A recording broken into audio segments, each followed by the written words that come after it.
Hi, welcome back to Simply. If you're thinking about upgrading your LTO system, this video is going to cover a few things that you might think about to help you make the right choice. So, historically, when upgrading, customers would skip a couple of generations when migrating. This is because LTO technology used to be backwards compatible 2 generations.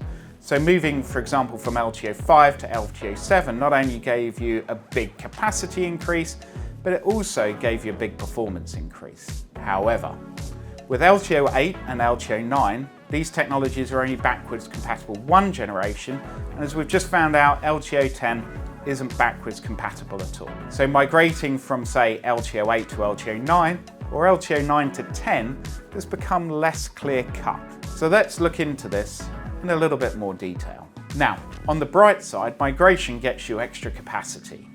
If you think about moving between generations LTO 7 and 8, and 8 and 9, that got you 6 terabytes every generation you migrated.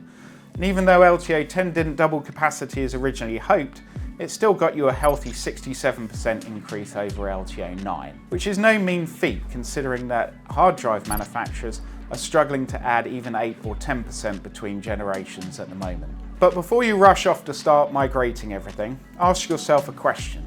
Do you need to migrate it? Is the data still important to you? Let's pick a couple of quick examples. If you've stored the data for compliance reasons, maybe the timeline of the compliance has been exceeded and you don't need to store it anymore. If it's, for example, video data, maybe the data just isn't worth anything to your business anymore, so what's the point of migrating it? Asking yourself these questions will save time and money during your migration process. So, when it comes to migration, there are 2 broad ways of achieving it, so let's look at those. Firstly, there's what I would call the traditional method. This is where you restore from your old tapes to a primary storage and then you copy that data onto a new set of higher capacity tapes. Now this is slower, but it has advantages of creating checksums through the process, plus your data ends up on primary storage and tools such as AI could access it, which could be extremely valuable to you. The second strategy is a tape-to-tape copy. And as the name suggests, what you're doing is taking the old tape and copying it to a higher capacity new tape.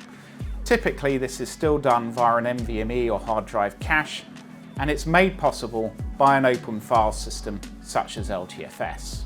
Generally, the tape-to-tape migration is faster and it works out better for bigger archives.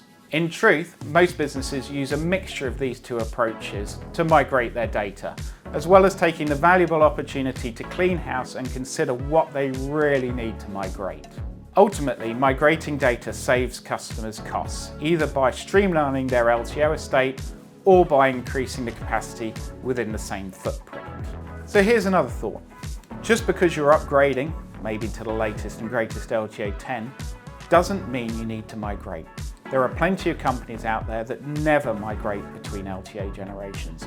All they do is hold on to older LTO drives to read the media as and when they need to. And that's totally fine too, especially for industries with finite data retention requirements. So the really big question with data migration is back to what data do you need to keep?